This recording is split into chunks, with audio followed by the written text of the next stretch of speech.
যিনি তোমাদেরকে প্রথম সৃষ্টি করেছেন তিনি আবার তোমাদেরকে জিন্দা করবেন। আল্লাহ পাক সুন্দর করে বুঝাচ্ছেন। এই সব কথা শোনার পরে ফাসায়ুনগিদুনা ইলাইকা রুউসাহুম ওয়া ইয়াকুলুনা মাতা হুয়া। এসব কথা শোনার পরে আল্লাহ বলেন ওই কাফেরেরা মাথা ঝুলায় ঝুলায় বলে, আচ্ছা তা বুঝলাম। আল্লাহ বলেন ওরা মাথা ঝুলায় আর বলে, আচ্ছা বুঝলাম, তবে সেই কিয়ামত মাতা হুয়া, কবে সেই কিয়ামত অনুষ্ঠিত হবে? আল্লাহ বলেন নবী শোনায় দাও, কুল আসা আইয়াকুনা করিবা।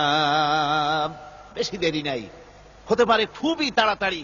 কি বলা যায়, সে সময়টা অতি নিকটবর্তী হয়ে যেতে পারে, খুবই নিকটবর্তী সে সময়, সেটা বেশি দেরি হওয়ার কথা নয়। আল্লাহ পাক এবার মানুষকে যুক্তি দিয়ে বুঝাচ্ছেন। কোরআনে কারীম মানতে মানুষ অস্বীকার করলে আল্লাহর ডান্ডার ব্যবস্থা করেন নাই। নবীজিকে বলেছেন, ইন্নামা আনতা মুযাক্কিরুন লাস্তা আলাইহিম বিমুসাইতির। ও নবী, আপনি একজন উপদেশক, উপদেশ দিয়ে যান। আপনাকে দারোগা করে বানাই নাই লাঠি চার্জ করার জন্য, পিটায়া মানুষ হেদায়েত করার দরকার নেই। মানুষকে বুঝান, যুক্তি দিয়া বুঝান। আল্লাহ নিজে যুক্তি দিচ্ছেন। আনতুম আশাদ্দু খালকান আমিস সামাউ বানাহা।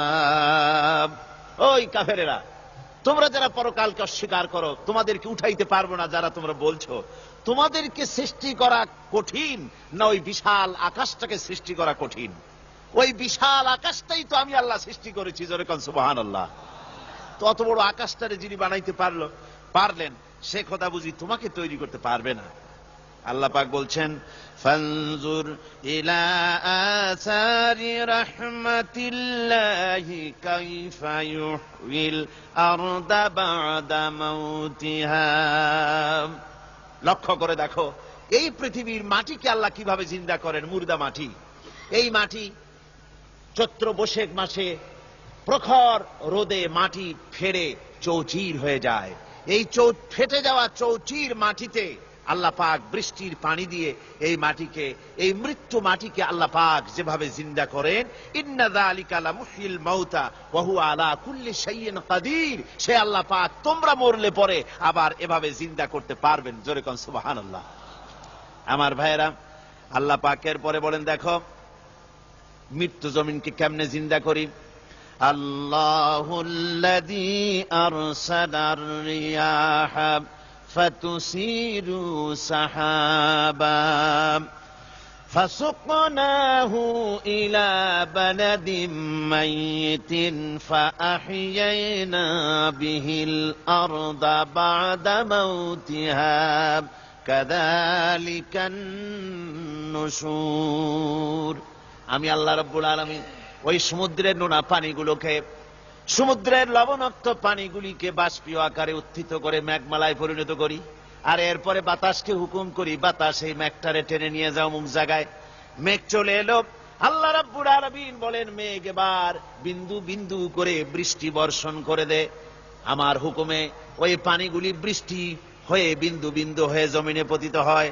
আল্লাহ বলেন, এভাবে করে বৃষ্টির পানি দিয়া মরা জমিনকে জিন্দা করে দিয়া নববধূ গর্ভধারণের যেমন প্রস্তুতি নেয়, বৃষ্টির পানি পায়া মরা জমিন তেমন ফসল ধারণের জন্য প্রস্তুতি নিয়ে নেয়। সুবহানাল্লাহি বিহামদিহি। এইটা যেভাবে আমি করি, কাযালিকান নুশুর, এইভাবে করে তোমাদের কি কিয়ামতের দিন আমি জিন্দা করতে পারবো? কেমনে অস্বীকার করো? কাইফা তাকফুরুনা বিল্লাহি ওয়া কুনতুম আমওয়াতান ফাহইয়াকুম সুম্মা ইউমীতুকুম সুম্মা ইলাইহি তুরজাউন। কি করে তুমি আমি আল্লাহকে অস্বীকার করো? কুনতুম আমওয়াতান, তুমি ছিলে নিষ্প্রাণ, ফাহইয়াকুম, এরপরে আমি তোমাকে জিন্দা করলাম, সুম্মা ইউমীতুকুম, এরপরে তোমাকে আমি মৃত্যু করব, সুম্মা ইউহয়ীকুম, এরপরে তোমাদেরকে আবার আমি জিন্দা করব, সুম্মা ইলাইহি তুরজাউন, এরপরে তোমাদের সকলকেই আমার কাছে ফিরে আসতে হবে। দেখেন না, আমরা যখন মানুষকে কবরে রাখি, কবরে রাখা তারপরে উপরে মাটি দিয়ে কি বলেন আপনারা? মিনহা খালাকনাকুম, পড়েন মিনহা খালাকনাকুম ওয়া ফিহা নুঈদুকুম ওয়া মিনহা নুখরিজুকুম তারাতান উখরা। এ বান্দা, এই মাটি দিয়া তোরে তৈরি করা হয়েছিল, এ মাটির ভিতরে রেখে গেলাম, আবার এই মাটি থেকে আল্লাহ রব্বুল আলামিন তোমারে জিন্দা করবেন। কিয়ামতের ময়দানে সকলকে উঠতে হবে সেখানে আল্লাহর দরবারে। আল্লাহ পাক বলছেন, বান্দা কেমনে অস্বীকার করো? ইন কুনতুম ফি রাইবিম মিনাল বাস ফাইন্না খালাকনাকুম মিন তুরাব। পরকালকে যারা অস্বীকার করো, কিয়ামতে উঠতে হবে, এটাকে কিভাবে অস্বীকার করো? চিন্তা করে দেখো, তুমি নিষ্প্রাণ মাটি ছিলে, সেই মাটি দিয়েই আমি তোমাকে তৈরি করেছি। আবার আল্লাহ পাক মানুষকে আরো বুঝান, কিয়ামত আছে, পরকাল হবে, আল্লাহর দরবারে উঠতে হবে। আলাম ইয়াকুন নুতফাতাম মিন মানিয়্যিন ইউমনা, তুমি কি মাতৃগর্ভে নিক্ষিপ্ত এক ফোঁটা পানি ছিলে না? সুম্মা কানা আলাকাতান ফাখালাকা ফাসাওয়া, এরপরে তোমাকে মাংসপিণ্ডে, জমাট রক্তে মাংসপিণ্ডে পরিণত করা হলো, এরপরে তোমাকে সুন্দর করে তোমাকে সুগঠিত করা হলো। ফাজআলা মিনহু যাওজাইনি যাকারা ওয়াল উনসা, এরপরে মাতৃগর্ভের ভিতরে আমি এটাকে পুরুষ বানালাম, কন্যা সন্তান অথবা পুত্র সন্তানে পরিণত করলাম। এইটা যে পেরেছে, যিনি পেরেছেন, আলাইসা যালিকা বিকাদিরিন আলা আইয়ুহিয়াল মাউতা, সে আল্লাহর পক্ষে কি সম্ভব নয় যে তোমার মৃত্যুর উপরে তিনি আবার জিন্দা করতে পারবেন? কি বলবেন, কি বলেন, সম্ভব না? তিনি পারবেন না? নিশ্চয়ই তিনি আবার কিয়ামতের মাঠে আমাদেরকে হাজির করতে পারবেন, এতে কোনো সন্দেহ নাই। আল্লাহ পাক সেই জন্য এখানে বলতেছেন যে ওরা বাল কাযযাবু বিসসাম, ওরা আসলেই পরকালকে অস্বীকার করেছে। আপনি যে নবী, এতে কোনো সন্দেহ নাই। আপনি খানা খান, আপনি বাজারে যান, এটাই মূল আপত্তির বিষয় না। মূল কথা হলো তারা পরকালকে অস্বীকার করেছে। আল্লাহ পাক বলেন, ওয়া আন্নাস সাআতা আতিয়াতুন লা রাইবা ফিহা, অবশ্যই সে সময় আসবে, সে কিয়ামত আসবেই, এটা কোনো সন্দেহ নাই। ওয়া আন্নাল্লাহা ইয়াবআসু মান ফিল কুবুর, আর আল্লাহ পাক তিনি কবরের মধ্যে অন্তর্হিত যা কিছু আছে সবাইকে কিয়ামতের দিন আল্লাহ পাক ময়দানে উঠাবেন। কিয়ামতে আল্লাহর দরবারে সকলকে হাজির হতে হবে। আমার বন্ধুগণ, আল্লাহ পাক বলেন, ওয়া লাকাদ খালাকনাল ইনসানা মিন সুলালাতিন মিন তিন, লক্ষ্য করো, তুমি ছিলে মাটির নির্যাস থেকে তোমাকে তৈরি করা হয়েছে। শুধু মাটির নির্যাস থেকে তোমাকে কোনো মডেল ছাড়া, কোনো ধরনের আদর্শ ছাড়া, কোনো ধরনের নমুনা ছাড়া তোমাকে সৃষ্টি করা হলো। সুম্মা জাআলনাহু নুতফাতান ফি কারারিম মাকিন, এরপরে মাতৃগর্ভের একটা অত্যন্ত সুরক্ষিত জায়গায় তোমাকে সংরক্ষণ করা হয়েছিল। সুম্মা খালাকনান নুতফাতা আলাকাতান ফাখালাকনাল আলাকাতা মুদগা, রক্তপিণ্ডকে, নাপাক পানিকে জমাট রক্ত করেছি, জমাট রক্তকে আমি আবার গোশত পিণ্ডে পরিণত করেছি। ফাকাসাউনাল ইযামা লাহমা, এরপরে সুন্দর করে চামড়া দিয়া, গোশত দিয়ে একটা আকৃতি তোমাকে দান করেছি। সুম্মা আনশা'নাহু খালকান আখারা ফাতাবারাকাল্লাহু আহসানুল খালিকিন, এরপরে সুন্দর একটা বিশেষ একটা আকৃতি দিয়ে তোমাকে আমি সুন্দর করে সুগঠিত করে তোমাকে তৈরি করেছি।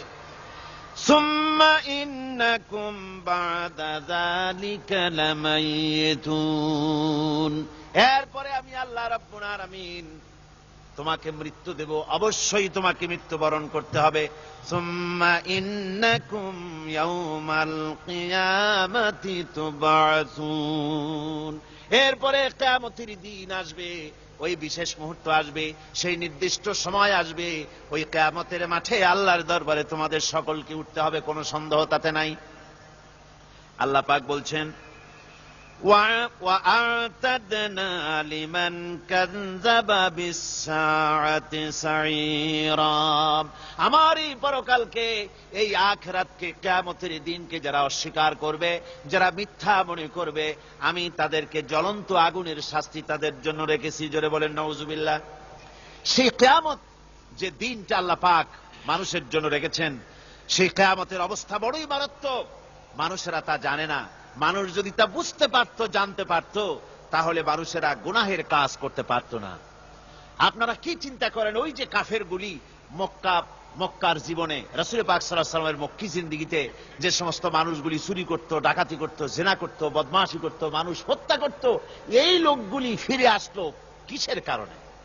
তাদেরকে এই আখিরাতের কথা বলা হয়েছে, এই পরকালের কথা বলা হয়েছে। কোরআন শরীফে আল্লাহ রাব্বুল আলামিন পরকালের কথা, মৃত্যুর কথা, কিয়ামতের কথা, হাসরের কথা, সিরাতের কথা, মিজানের কথা, মওতের কথা যত বলেছেন, জান্নাতের কথা যত জায়গায় যতগুলা বলেছেন, সবগুলি আয়াতে কারিমা যদি এক জায়গায় করা যায়, তাহলে পুরা কোরআন শরীফের 1/3 10 পারার সমান হবে। জোরে বলেন সুবহানাল্লাহ। যেহেতু পরকালের চিন্তা ছাড়া মানুষের জীবন পরিচ্ছন্ন হতে পারে না, সুন্দর হতে পারে না, অপরাধ মুক্ত হতে পারে না। আল্লাহ পাক বলেন সেই দিনটি বড়ই ভয়ানক, বিপজ্জনক। ওই দিনটির ব্যাপারে আল্লাহ পাক তার বান্দাদেরকে সতর্ক করে দিয়েছেন, বান্দারা সতর্ক হয়ে যাও, এইভাবে দিন যাবে না, কিয়ামত আসবে। আর ওই কিয়ামত এত মারাত্মক হবে, আল্লাহ সতর্ক করছেন বান্দাদেরকে, ইয়া আইয়ুহান নাসুত্তাকু রাব্বাকুম ইন্না যালযালাতাস সাআতি শাইউন আযীম। হে মানব সকল, আত্মরক্ষা করো খোদার গজব থেকে, আল্লাহর গজব থেকে আত্মরক্ষা করো। ইন্না যালযালাতাস সাআতি শাইউন আযীম, সেই কিয়ামতের সেই কম্পন খুবই মারাত্মক, খুবই ভয়াবহ কম্পন সৃষ্টি হবে সেদিন। ইয়াউমা তারাউনাহা তাযহালু কুল্লু মুরদিআতিন আম্মা আরদাআত, সেদিন দেখতে পাবে স্তন্যদায়িনী মা, যে মা তার সন্তানকে দুধ দেয়, ওই মাও তার দুধের বাচ্চার কথা ভুলে যাবে, মনে থাকবে না। আল্লাহ রাব্বুল আলামিন বলেন وَتَضَعُ كُلُّ ذَاتٍ حَمْلٍ حَمْلَهَا, গর্ভধারিণী মেয়ে লোক তাদের গর্ভ খসে পড়বে। وَتَرَى النَّاسَ سُكَارَى, মানুষ দেখতে পাবে মানুষগুলো উদ্ভ্রান্ত হয়ে পাগলের মতো ছুটাছুটি করছে। আল্লাহ বলেন ওয়ামা হুম বিসুকারা, আসলে এরা নেশাগ্রস্ত নয়, আসলে পাগল।